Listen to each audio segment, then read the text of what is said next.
Chidi looked around carefully. No one was in sight. Temptation took hold of her heart as she spotted some clothes hanging on a line. She quietly took them, folded them in haste, and ran away with them. At home, Mama and her 3 children were eating, while Ndubuisi sat at a distance, watching them hungrily.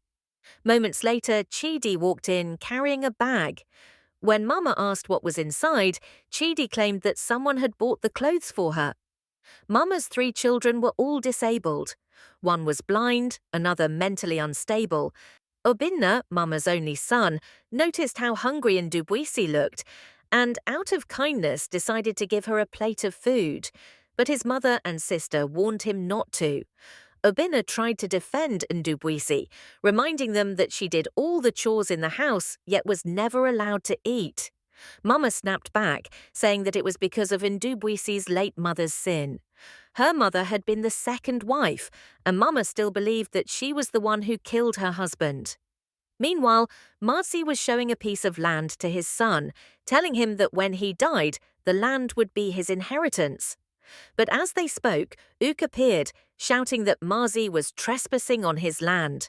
Angry words turned into blows. They fought bitterly until an elder passing by separated them. The elder advised Ook to take the matter before the Council of Elders. Back at Mama's compound, Ndubuisi was washing dishes when Chidi suddenly attacked her, accusing her of being too slow while there was still so much work left undone. Obinna rushed in to protect Ndubuisi, but Chidi turned on him too, hurling insults and calling him names. Obinna could only apologize on his sister's behalf. When the day of the land case came, Marzi and Ook stood before the Council of Elders. Both were brothers, and each claimed that their late father had left the land to him. The elders couldn't decide who was right, so they returned the land to the village. Mama's life grew more difficult. The entire village talked about her and her cursed children. One was a thief, one blind, and another mentally unstable. The poor girl drooled uncontrollably and could hardly stand. One day, Ook's son Akume was ploughing the disputed land when Marzi's son Usenze arrived. The argument between them quickly turned violent. Akume slapped Usenze and continued working. Furious, Usenze grabbed a djembe and struck Akume on the head. Akume fell to the ground, crying in pain. A villager passing by witnessed everything and ran to call Ook, shouting that his son had been killed. The villagers carried Akume to the hospital. In their village, the penalty for killing another person was death by stoning. Usense knew his fate was sealed. The people would soon come for him. Elsewhere, Chidi was sneaking through the bush when she spotted a goat tied to a tree.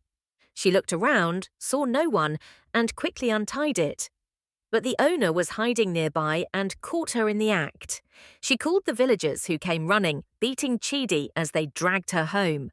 At that moment, Obinna was secretly giving food to Ndubuisi, who hadn't eaten all day while doing all the house chores. Mama walked in suddenly, and Ndubuisi hid the food. Mama asked where Chidi was, and everyone said they hadn't seen her. Just then, loud voices echoed outside. They rushed out to see what was happening. To their shock, Chidi was being beaten by villagers for stealing a goat. The villagers warned Mama to control her daughter and left. Chidi lay on the ground, unable to stand. When Obinna checked her, he found a phone hidden in her clothes. She had also stolen it from one of the people who had just beaten her. Word soon spread about how Mama mistreated her stepdaughter. The villagers began to gossip, and soon no one wanted to associate with her.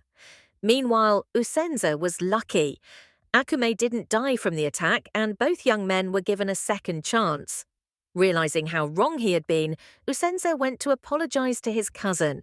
But Uke chased him away, warning him never to set foot on his land again. Mama, overwhelmed by her misfortunes, went to the witch doctor to ask why her family had no peace, why her daughters either stole or suffered from strange disabilities. The witch doctor looked at her and told her the bitter truth.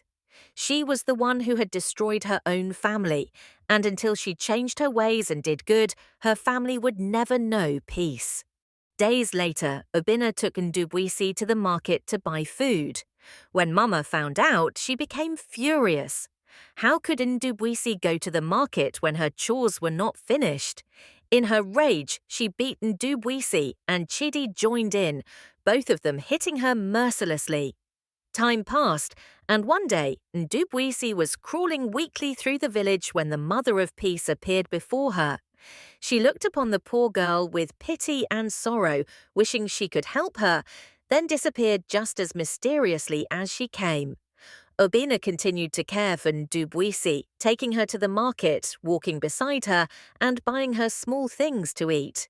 Meanwhile, Usense tried again to make peace with Akume, bringing him gifts as a sign of apology, but Uke once more drove him away, warning him never to return.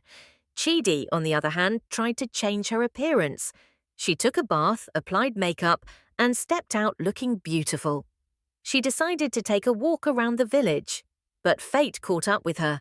The owner of the clothes she had once stolen saw her and recognized them instantly. The woman confronted Chidi and demanded her clothes back. Two men helped retrieve them, leaving Chidi naked in the middle of the road. Chidi ran home in shame. Her mother was stunned. When she asked if Chidi had stolen the clothes that had just been taken from her, Chidi swore she had bought them. Mama's heart broke. She looked at her daughter and realized something was deeply wrong with her family. One morning, Mama, Obinna, and Chidi were heading to the farm. Chidi asked to be excused to use the bathroom. On her way, she passed by the witch doctor's shrine and saw money scattered on the ground.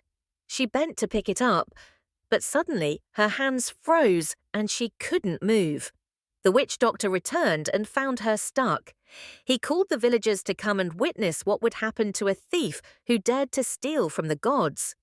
When Mama heard that her daughter had been caught stealing from the shrine, she rushed there, crying and begging for mercy. But the witch doctor told her that Chidi would remain there for 11 market days without food or water. If she survived, it would mean the gods had shown mercy. Meanwhile, Ndubuisi sat alone, weeping over her miserable life. She remembered how things once were before her stepsisters became disabled. One day, a man named James came to ask for Jane's hand in marriage. As he sat in the compound, Ndubuisi crawled out to greet him. That single act changed everything. James was immediately drawn to her. Chidi and her sister couldn't stand it. They dragged Ndubuisi away from the meeting, beating her and shouting at her for daring to show herself.